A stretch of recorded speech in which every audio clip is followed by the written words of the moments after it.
हिंदू धर्म में एकादशी का बहुत अधिक महत्व होता है। कार्तिक मास के शुक्ल पक्ष में पड़ने वाली एकादशी को देवउठनी एकादशी के नाम से जाना जाता है। इसे देवोत्थान एकादशी भी कहा जाता है। इस दिन भगवान शालिग्राम और माता तुलसी का विवाह किया जाता है। देवउठनी एकादशी का व्रत और पाठ करने से मनोकामना पूरी होती है। आइए जानते हैं इसकी कथा क्या है।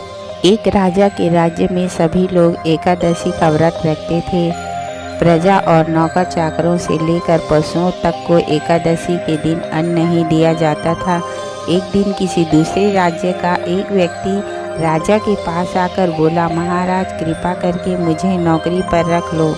तब राजा ने उसके सामने एक शर्त रखी कि ठीक है रख लेते हैं, किंतु रोज़ तुम्हें खाने को सब कुछ मिलेगा, पर एकादशी को अन्न नहीं दिया जाएगा।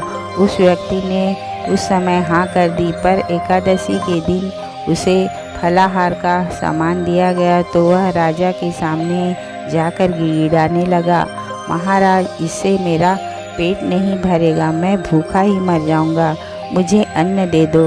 राजा ने उसे शर्त की बात याद दिलाई, पर वह अन्न छोड़ने को राजी नहीं हुआ।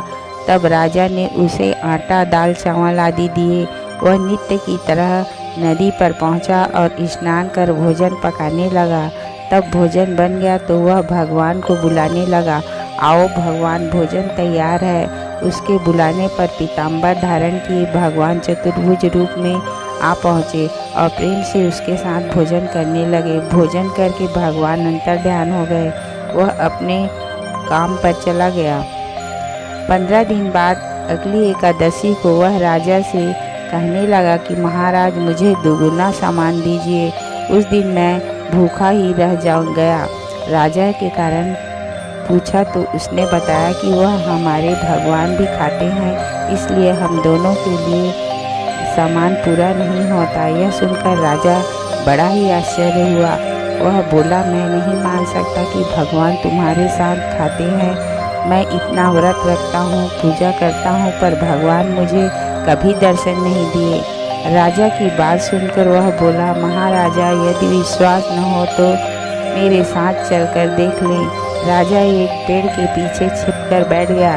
उस व्यक्ति ने भोजन बनाया और भगवान को शाम तक पुकारता रहा, परंतु भगवान न आए। अंत में उसने कहा, हे भगवान यदि आप नहीं आए तो मैं नदी में कूदकर अपने प्राण त्याग दूंगा।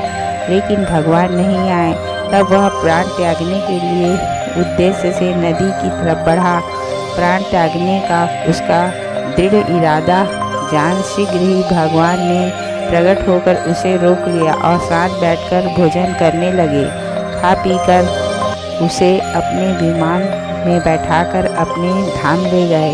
यह देख राजा ने सोचा, व्रत उपवास से तब तक कोई फायदा नहीं होता जब तक शुद्ध मन न हो। इससे राजा को ज्ञान मिला। वह भी मन से व्रत उपवास करने लगा और अंत में स्वर्ग को प्राप्त हुआ।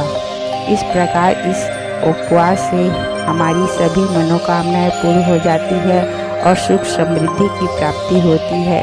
एकादशी का उपवास व्रत जरूर रखना चाहिए।